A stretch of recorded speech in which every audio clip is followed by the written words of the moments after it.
Welcome to Clark County District Court, where a person named Deobra Redden, who is 30 years old, has been accused of trying to hurt an older person, physically hurting someone, intimidating a public officer with threat of force, demanding money with threats, and not caring about someone's safety, which led to severe injury. And that's not all. What's the most crazy is Redden's actions in the courtroom. Can you imagine a person attacking a judge like a Superman? It's hard to imagine, but Redden did that. He jumped at Judge Mary Kay Holthus because she said no to his request to avoid jail time for hitting someone with a baseball bat. In accordance with the laws of the state of Nevada, this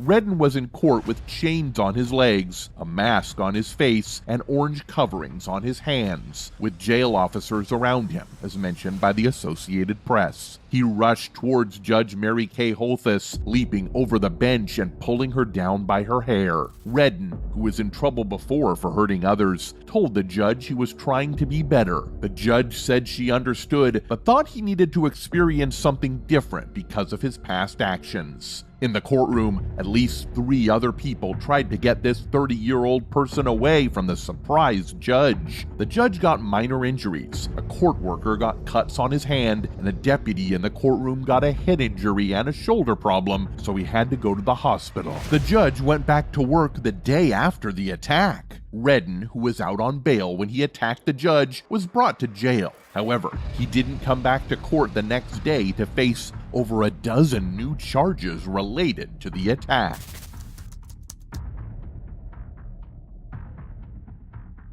Now we're at the Broward County Courthouse, where Christopher Colon was charged with violating a restraining order in a domestic violence case and aggravated battery against a pregnant woman. Moreover, Colon was accused of breaking 2 rules that said he couldn't be near his ex-girlfriend. As per the arrest report, he took his current girlfriend to a restaurant where his ex-girlfriend was also present. Colon got 364 days in jail because he yelled and used bad words in front of Judge John J. Hurley in Broward County. In just a few minutes, Colon cursed at the judge 20 times. He said the F word 8 times and told the judge to do inappropriate things 5 times. Right before leaving court, he repeated the F word. When Judge Hurley said Colon couldn't leave jail, he threatened to take legal action. He walked away from the talking area. Later, he came back for a short time and cursed at the judge for the first time before leaving again.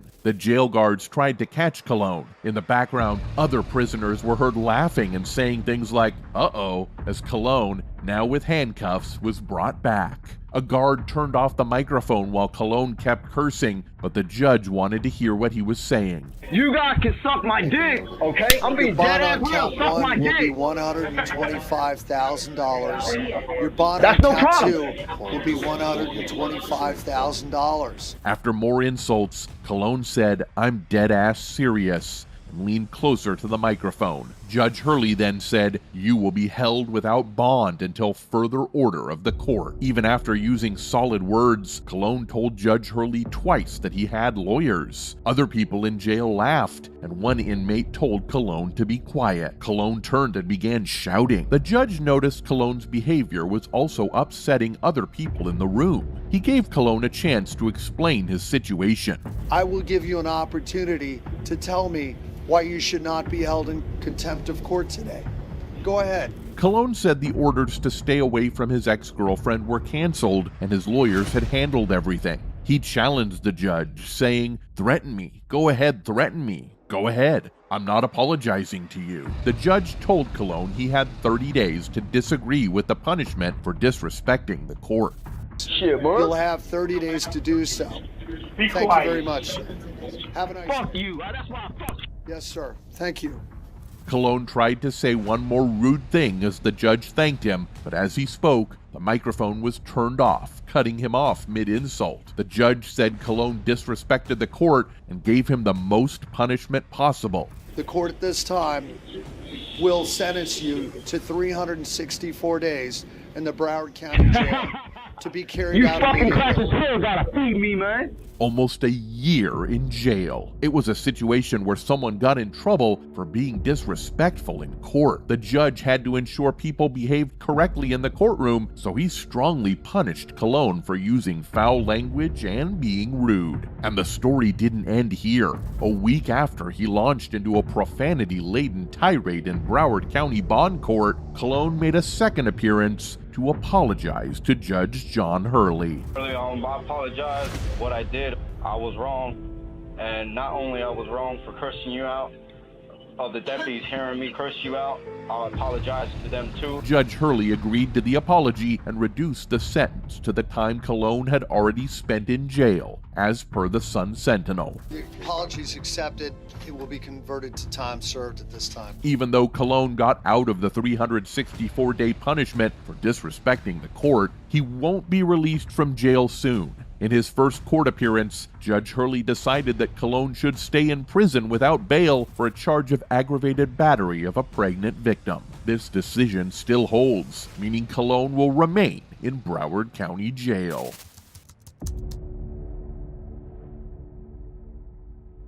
Welcome to Jefferson Circuit Court, where Adam Satterley was being charged with drugs. This person had his bond canceled by Judge Stevens because of several drug-related charges. As he was being taken out of the courtroom, a video showed him yelling a racial slur to Judge Stevens. Is there something that you wish to say to me? No, it's my brother. Oh, was that to your brother? Yes, Because I sir. heard you say a racial epithet. No, I didn't mean it like that. Oh, you didn't mean it like No. that? Adam Satterley was white and the judge was black. After saying the racial slur, Satterley wanted to prove that he didn't mean to say something negative to the judge, but Judge Stevens didn't accept that excuse. He told Satterley that using those words, especially that specific word, is not allowed in the courtroom. Yes, And sir. that word particularly, Yes, you sir. don't use that word. Further, he said he would reduce the contempt sentence to 1 day if Satterley apologized. And guess what? In further hearing, Satterley apologized to the court. I apologize. It wasn't intended for you. I was mad at my brother. I was mad at my brother, is all it was. Well, you can have a seat. Stevens accepted the apology and reduced the punishment. First, he gave Satterley a 60-day jail sentence, but then it was just a 1-day sentence. I'll say this, that what you said was a racial epithet that I don't know how it could be directed at your brother, but at any rate, I accept your apology. Thank you, sir. Thank you, Your Honor.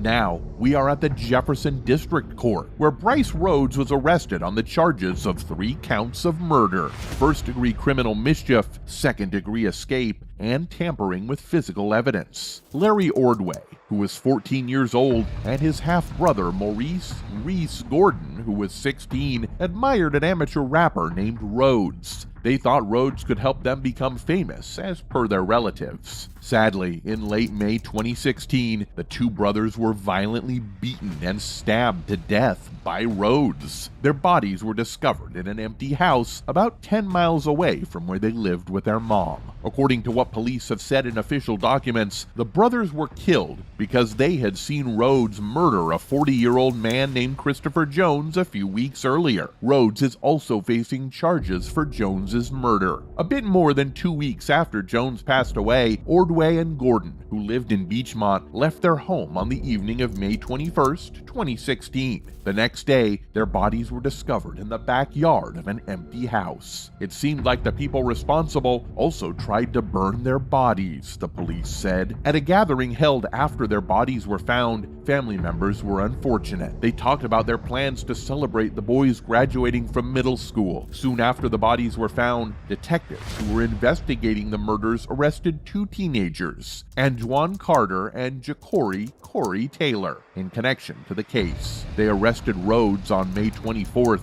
just 2 days after finding the bodies, for a different reason related to a case of domestic abuse while they were gathering evidence for the murder case. And the story doesn't just end here. Rhodes is in trouble for more than one thing. He's also accused of threatening to harm others while in jail and trying to escape during court proceedings. Moreover, during the court hearings, he constantly smiled and looked sarcastically at the family, Ma'am. Stop it. Look at me. Ma'am! He keeps turning. Ma'am, I told you once before. Let me please help you understand. Due to which a dispute opened between Rhodes and the family members of the victims. The judge asked him why he was smiling, to which he said, "Because I can." Moreover, the judge warned him not to smile and irritate people, and he said it was not a crime. I don't know why you're smiling. Because I can. Well, Because I can. It's not a crime to smile. it's not a crime to Continue smile, what you were saying. but it doesn't help you, all right, to irritate people. All right.